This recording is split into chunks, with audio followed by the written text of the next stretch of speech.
Hello বন্ধুরা, এই এপিসোডে আমি শিখব some easy tricks to solve limiting sums, মানে লিমিটেড যে সমস্ত অঙ্কগুলো আছে সে অঙ্কগুলো করতে গেলে কত ফ্রি হ্যান্ড আমরা অঙ্কগুলো করব, সেটাই আমরা এখানে সেই ম্যাজিক্যাল ট্রিক্সগুলো শেখাবো। তা এখানে সাপোজ এই অঙ্কটা আছে আমার, limit x tends to pi by two cos x by pi minus two x. তা আমি এখানে আগের দিন তোমাদের বলেছিলাম যে এখানে x tends to pi by two মানে এক্সের ভ্যালুটা আমাদের পাই বাই টুর থেকে সামান্য বেশি অথবা সামান্য কম, ঠিক আছে? কিন্তু লিমিটিং ভ্যালু কিন্তু পাই বাই টু। আচ্ছা, লিমিটের একটা অঙ্ক করার ক্ষেত্রে প্রত্যেক ক্ষেত্রেই তুমি দেখবে, দেখো এখানে এক্সের জায়গায় যদি আমি এখানে পাই বাই টু বসিয়ে দিই তাহলে এটা কেটে গিয়ে জিরো হয়ে যাচ্ছে, মানে নিচে আমাদের জিরো এসে গিয়ে ইনফিনিটি হয়ে যাচ্ছে, তাই তো? কিন্তু আমাদের সলভের একটাই উদ্দেশ্য হচ্ছে যে আমি সেই ফর্মগুলোতে, আমার চেনা জানা ফর্মগুলোর মধ্যে অঙ্কটাকে ফেলে আনবো যাতে তার একটা ফাইনাইট ভ্যালু বেরিয়ে আসে, ঠিক আছে? তা এইটাতে আমি প্রথমে যেটা শেখাবো সেটা হচ্ছে যে ইজি টু চয়েস। আমি এখানে x equal to pi by two plus h ধরতে পারি, বা x equal to pi by two minus h ধরতে পারি। যেহেতু x tends to pi by two, তাহলে আমি x equal to pi by two plus h ধরেও করতে পারি, x equal to pi by two minus h ধরেও করতে পারি। তো সেটা আমি এখানে দেখাবো, কেননা কোনো একটা জিনিসে কনফাইন্ড হয়ে যাওয়া ঠিক নয়। হয়তো কেউ শিখিয়ে দিল যে এক্স আমাদের নিচের যেটা আছে সেইটা সমান সবসময় তুমি এইচ ধরো বা কিছু ধরো, ওই রকম যাতে কোনো একটা পার্টিকুলার জিনিসের মধ্যে সীমাবদ্ধ না হয়ে যায় স্টুডেন্টসরা, ইজি মেথডে তারা করতে পারে, সেই জন্যই এই অঙ্কটাকে আমি প্রথমেই দেখাচ্ছি। তা এখানে x equal to pi by two plus h যদি হয় তাহলে তোমার কত হচ্ছে, টু এক্স ইকুয়াল টু হচ্ছে পাই প্লাস টু এইচ। ঠিক আছে, আমি এলসিএম করে দিলাম। তাহলে এখানে আমাদের পাই মাইনাস টু এক্স সমান কত হচ্ছে, পাই মাইনাস টু এক্স সমান হচ্ছে মাইনাস টু এইচ। ওকে, আর এক্স সমান তো আমি বলেইছি। তাহলে এখানে দেখা যাচ্ছে যে যদি আমাদের x tends to pi by two হয়ে যায় তাহলে আমাদের এইচ টেন্স টু কী হয়ে যাবে, জিরো হয়ে যাবে। তাহলে এই অঙ্কটাকে আমি এবার সাজাচ্ছি এরকম করে যে limit h tends to zero cos of x ছিল, তো এক্সের জায়গায় আমি এবার লিখব pi by two plus h by, এখন পাই মাইনাস টু এক্স মানে আমার মাইনাস টু এইচ আছে, তাহলে আমার মাইনাস টু এইচ লিখব, ঠিক আছে? এবার এটা আমরা জানি যে কস অফ সেই অল সাইন ট্যান কস, দেখবে আমার একটা আলাদা এপিসোড রয়েছে তার জন্য, অল সাইন ট্যান কস থেকে, যে cos of 90 degree into one plus theta, 90 degree into one plus theta মানে সাইনের ঘরে পড়ে যাচ্ছে, কস পড়ে যাচ্ছে সাইনের ঘরে, তাহলে আমাদের মাইনাস, ঠিক আছে? তাহলে আমাদের মাইনাস, আর যেহেতু 90 ডিগ্রি ইন্টু ওয়ান হচ্ছে তাহলে কসটা হয়ে যাবে সাইন, ঠিক আছে? তাহলে এইটার হবে cos of pi by two plus h মানে হচ্ছে মাইনাস সাইন এইচ, আর নিচে কত আছে, মাইনাস টু এইচ।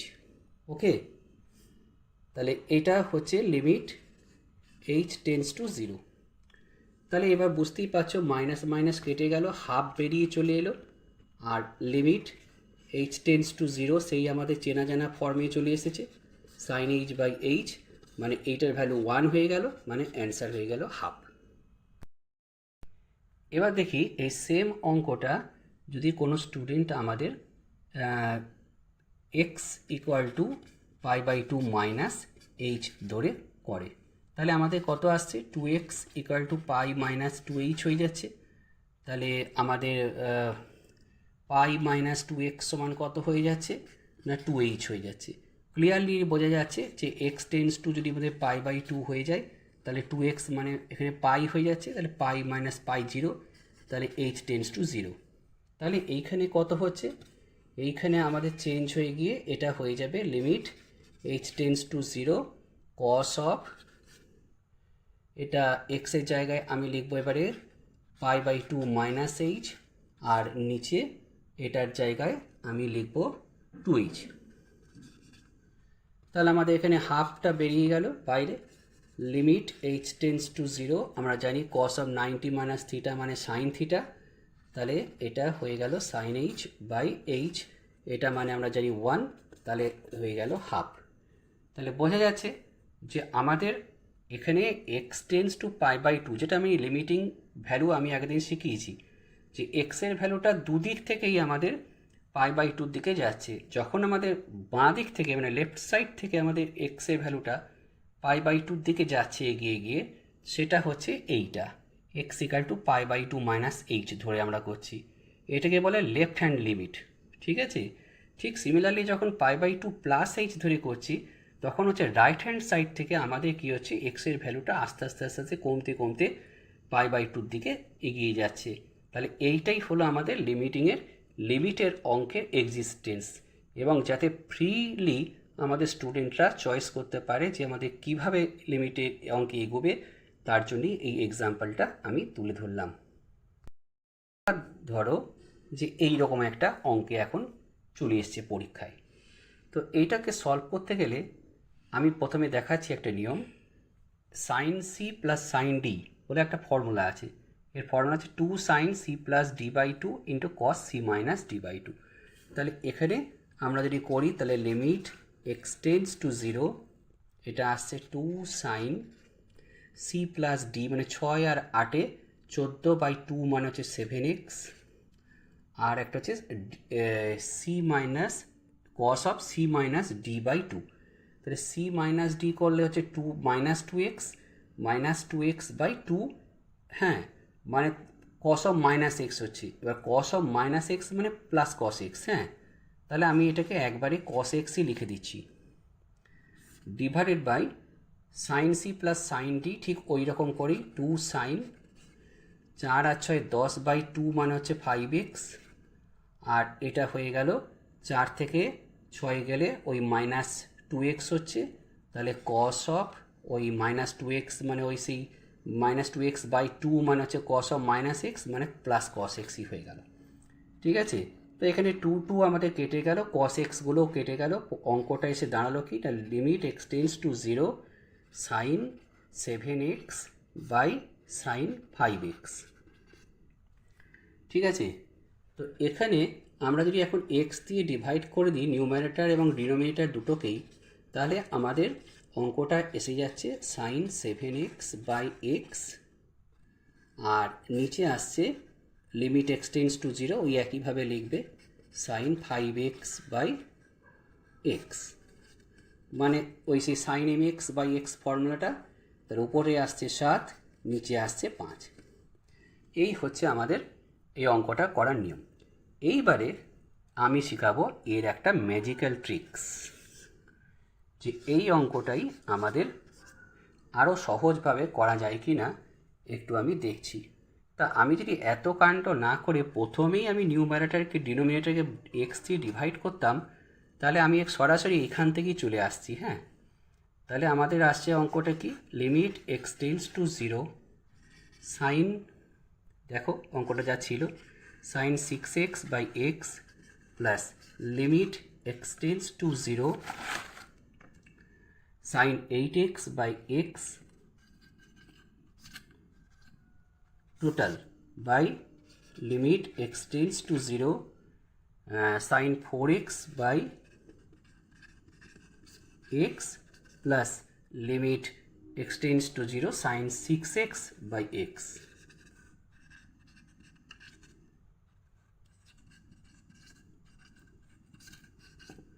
ঠিক, তাহলে এবার ফর্মুলা থেকে ওই যে limit x tends to 0 sine mx by x equal to m, তাহলে এটা থেকে 6, এটা থেকে 8, আর এটা থেকে 4, আর এটা থেকে 6, মানে হয়ে গেল 14 10 মানে 7 5। তাহলে দেখা যাচ্ছে যে এই যে ম্যাজিক্যাল ট্রিক্সটা আমি লাগালাম, এতে আমাদের এই যে এত বড় মেথডে করলাম সেইটাই একটা শর্ট প্রসেসে করলাম। কেউ যদি এই প্রসেসটা ভুলে যায় তখন সে কিন্তু এই প্রসেসে করবে। আমি এই জন্যই দুটো প্রসেস দেখালাম, যে কোনো একটা প্রসেস ধরে এগুলেই কিন্তু আমার লিমিটের অঙ্ক করে ফেলা যায়। এখানে আরেকটা এক্সাম্পল আমি দেখিয়েছি যে অনেক সময় অনেক অঙ্ক দেখতে বড় লাগে কিন্তু অঙ্কটা আসলে কিছুই নয়। যে এখানে আমি যদি limit x tends to zero, উপরে আমি এক্স স্কোয়ার দিয়ে ডিভাইড করছি, নিচেও আমাদের এক্স স্কোয়ার দিয়ে ডিভাইড করছি। দেখো এখানে প্লাস নাই, কিন্তু এখানে কিন্তু ইনটু আছে, তাই শুধু একে ডিভাইড করবো আর একে করবো না এরকম হয় না। একেও ডিভাইড করছি, একেও ডিভাইড করছি, সেখানে এক্স আর এক্স দুটো লাগছে, এক্স স্কোয়ার নিচেও তাই। তাহলে এটাকে আমি সাজিয়ে নিচ্ছি এরকম করে, e to the power x minus one by x into limit x tends to zero log of one plus x by x, আর নিচে হয়ে যাচ্ছে limit x tends to zero sine, যেহেতু স্কোয়ার আছে অতএব যেহেতু নিচে স্কোয়ার আছে এরকম লিমিটটা স্কোয়ারের মধ্যে ঢুকে যাওয়া যায়। এক্স স্কোয়ার দিয়ে ডিভাইড করেছি, তাহলে আমাদের limit x tends to zero sine x by x এর হোল স্কোয়ার। তাহলে উপরে এইটা আমরা জানি ওয়ান, এটাও আমরা জানি ওয়ান, এটাও আমরা জানি ওয়ান, ওয়ান স্কোয়ার মানে হচ্ছে ওয়ান অ্যান্সার। তাহলে দেখা যাচ্ছে যে আমাদের লিমিটের অঙ্কের নিয়মই হচ্ছে যে যে ফর্মগুলো আছে সেই ফর্মগুলোর মধ্যে কোনো একটাতে যদি নিয়ে এসে ফেলতে পারা যায় অঙ্কটাকে, তাহলেই কিন্তু ইজিলি সলভড হয়ে যায়। এইভাবে আমি আরও লিমিটেড অনেক অঙ্ক দেখাবো। তা আজকে এ পর্যন্তই থাক। আশা করি তোমাদের ভালো লেগেছে। তোমাদের ভালো লাগলে লাইক দেবে এবং কোনো প্রশ্ন থাকলে সে প্রশ্ন করতে পারো, ইচ্ছে হলে সাবস্ক্রাইব করতে পারো চ্যানেলটিকে। আজকের মতন এখানেই শেষ। ধন্যবাদ।